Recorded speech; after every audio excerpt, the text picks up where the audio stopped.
এটা খেতে বলে কি আছে জানেন?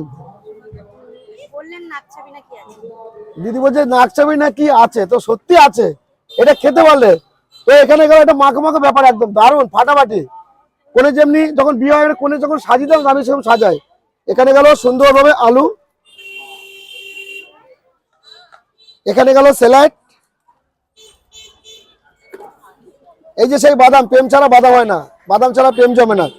এখানে গেল বাদাম, এখানে কলাই মটর গেল, মানে ছোলা মটর, এখানে সুন্দর চাটনি গেল, এখানে ভুজিয়া গেল। আচ্ছা এটা খেতে পারলে কি আছে? বলে দিদি এটা খেতে পারলে আপনাকে আমাকে 20 টাকা জরিমানা দিতে হবে, যদি সোনা নাকচাবি পাবেন তার জন্য। আর না খেতে পারলে কি আছে জানেন তো, বুক ভরে ভালোবাসা, মানে পুরোটাই ফ্রি, কোনো পয়সা দিতে হবে না। তো যে কেউ চ্যালেঞ্জ করতে পারে, চ্যালেঞ্জ করতে কারো কাছে পয়সা লাগবে না, পুরোটাই ফ্রি, এখানে দিদি ভাইয়ের সম্পর্ক হয়। তো দেখি দিদি বলছে পারবো, তো দাদার সঙ্গে আছে, মানে দাদা আবার হয়তো ননদও আছে, কেউ যে কেউ আছে, বলছে পারবে পারবে। তো দেখি দিদি পারলে, দিদির জন্য আমি সাপোর্ট করছি।